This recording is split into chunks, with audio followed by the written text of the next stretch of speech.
눈에 보이지 않는 귀신이 어디 있냐고요? 공기나 바람이 보이지 않는데 존재하듯 영적 존재도 그러합니다. 오직 체험을 통해서 알 수 있어요. 내가 체험한 25개의 귀신 이야기로 영적 세계의 실체에 대해 알아보세요. 크리스천 영성학교 신상래 목사의 내가 체험한 25개의 귀신 이야기입니다. 안녕하세요. 크리스천 영성학교 논의하는 심목사입니다. 오늘은 돈 없으면 다니기 힘든 교회 현실, 무엇이 문제인가 라는 제목을 한번 생각해 볼게요. 제가 그동안 인터넷 카페나 블로그에 칼럼을 쓰고 유튜브 동영상으로 올리는 사역을 하고 있습니다. 그 중에서 특히 탐욕스러운 목사들이 갖가지 명목으로 과도하게 헌금을 요구하는 행태에 대해 수많은 교인들이 자신의 경험담을 알려주었어요. 그래서 오늘은 그들이 경험한 그런 고백들을 말씀드려서 만문형에 사로잡힌 그런 탐욕스러운 목사들이 움켜쥐고 있는 그 현대 교회가 마주한 차가운 현실을 한번 말씀드리고 싶습니다. 먼저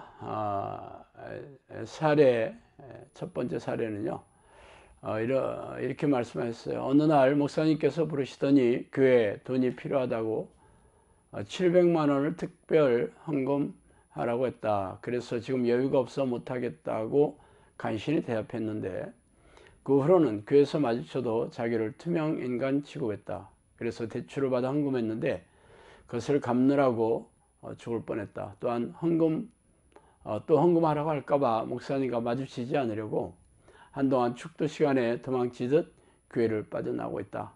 이렇게 말씀드리신 분이 있고, 두 번째 사례는 교회 대출 70억 원 건축 헌금, 성도들에게 분할 납부 약정서 제출 요구, 집 담보 대출 적용, 전세에서 월세로 전환 적용, 건축하는 과정에서 담임 목사와의 갈등으로 지난날 종교 생활했던 교회의 민낯을 말씀드립니다.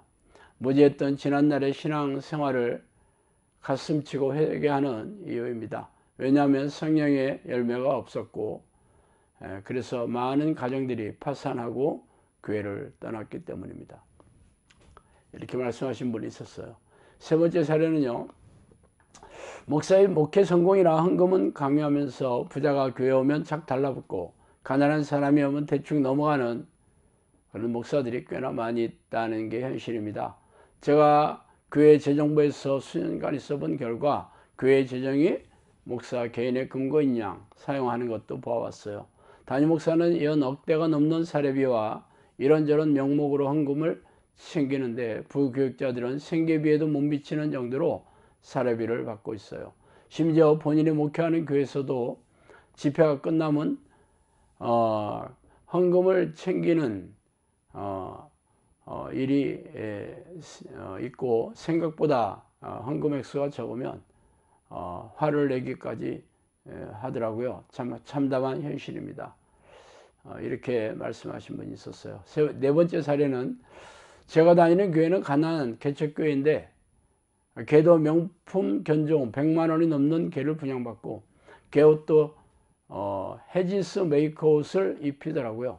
성도들은 특히 청년들 매일같이 아침 저녁으로 예배 기도에 주말도 없이 몰아세우고 열정페이로 일을 다 하면 일을 하게 만들고 음료든지 밥이든지 다 돈 받고 하고 일요일에 공연도 하고 티켓도 파는데 도대체 그 돈은 다 어디에 쓰는지도 모르겠어요.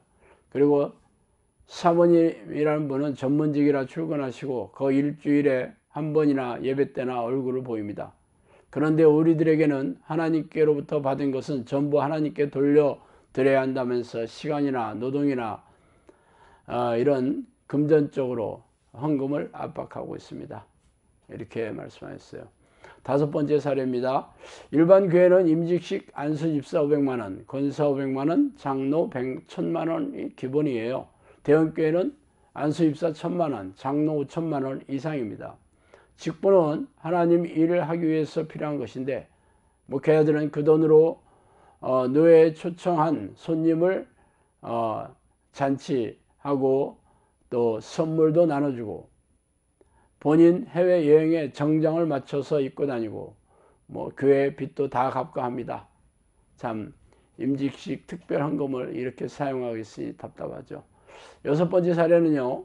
저희 교회도 많은 성도들이 집을 내놓고 전세 빼서 월세 가고 노후연금 내놓고 그렇게 어려지면서 교회를 세웠습니다.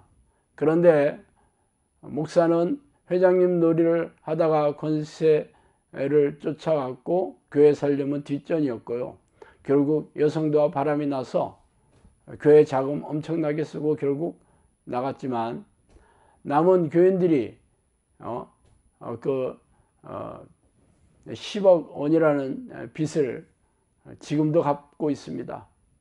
참 예수를 팔아 세일자는 사기꾼이 너무 많아요. 자, 일곱 번째 사례는요. 지금은 우리 영상학교 식구가 된 모 권사님이 예전에 그 교회를 나오게 된 사연입니다.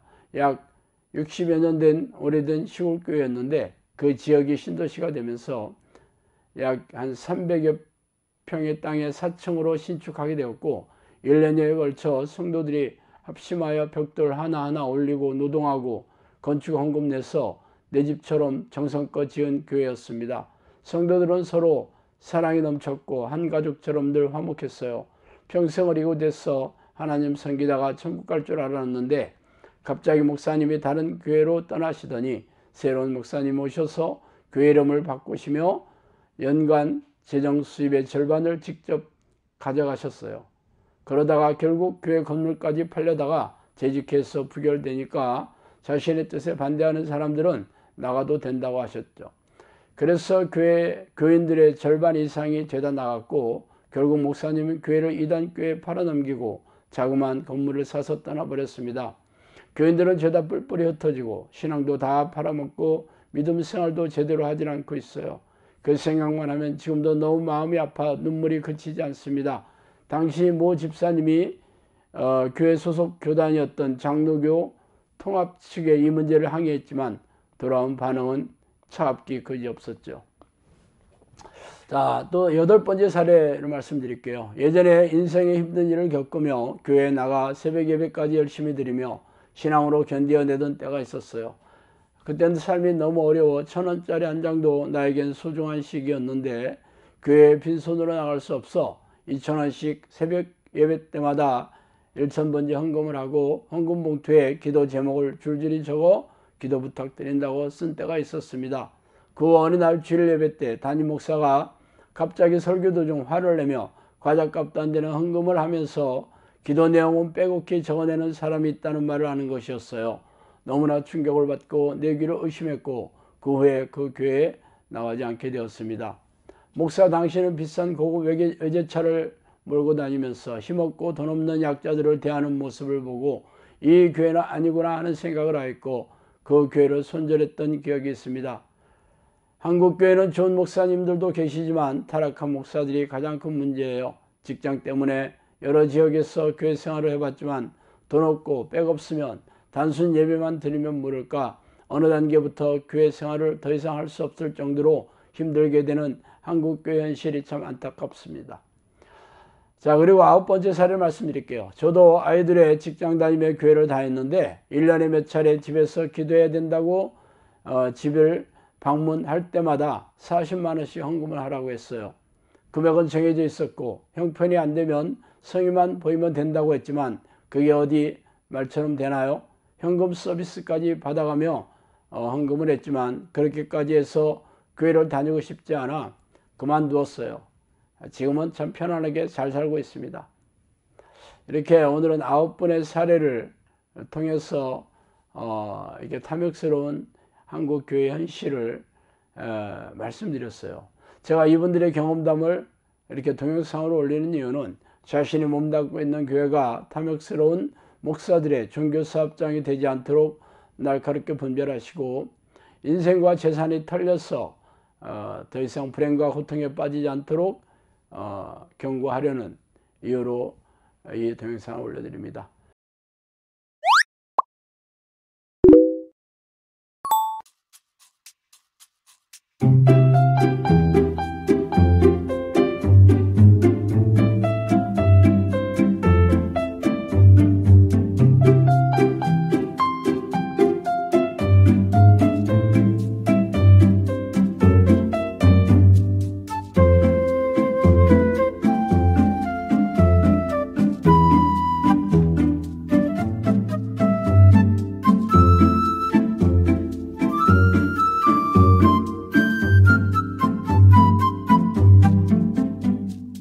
네.